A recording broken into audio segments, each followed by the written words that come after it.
Hi guys, magandang umaga. Ngayong araw, magluluto nga pala ako ng pata estofado.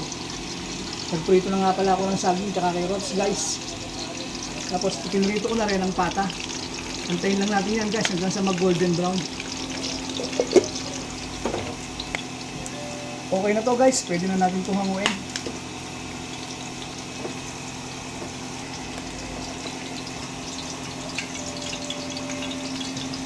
And batch guys, same process. Prito muna natin to hanggang sa mag golden brown.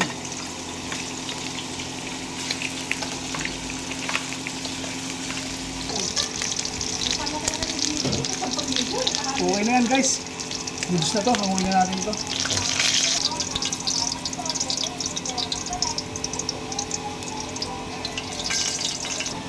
Next guys, igisin naman natin na yung bawang.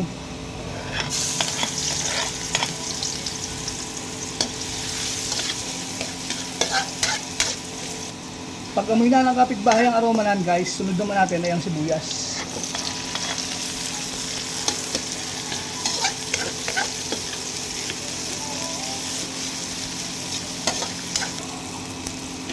Pag luto na ang sibuyas sa bawang, maglagay naman tayo ng asukal.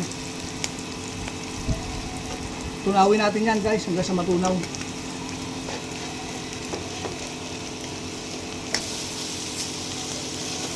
Mas masarap ang asukal guys pag yung medyo nasunog na, masarap yung lasa niya.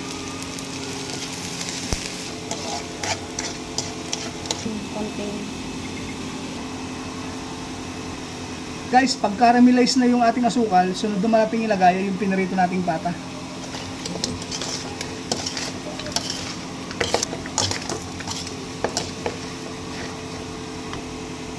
Maglagay naman lang tayo ng paminta, toyo, at saka coconut vinegar. Lagyan na rin natin ng tubig. Pakuluan natin yan guys hanggang sa lumambot ang ating pata. Stick natin ang ating pata kung malambot na. Wow! Medyo matigas pa guys, baliktarin na lang muna natin.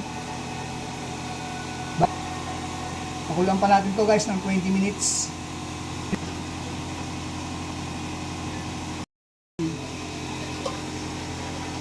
Wow! Yummy! Lagyan naman natin siya guys ng bay leaf or dahon ng laurel.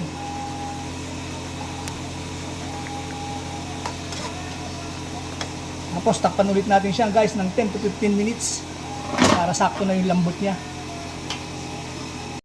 Medyo malambot na yung pata natin. Sunod naman natin ilagay ay ang Del Monte pineapple juice.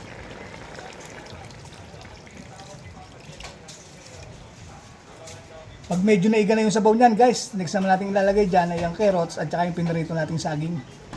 Okay na yan guys. Next naman ay ang saging at saka carrots. Kusmikos lang natin ng konti yan guys. Maya yan. Okay na yan. Goods na yan.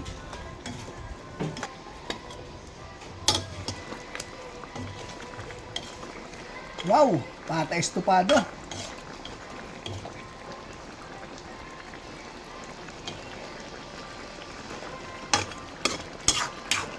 Okay na to guys. Goods na to.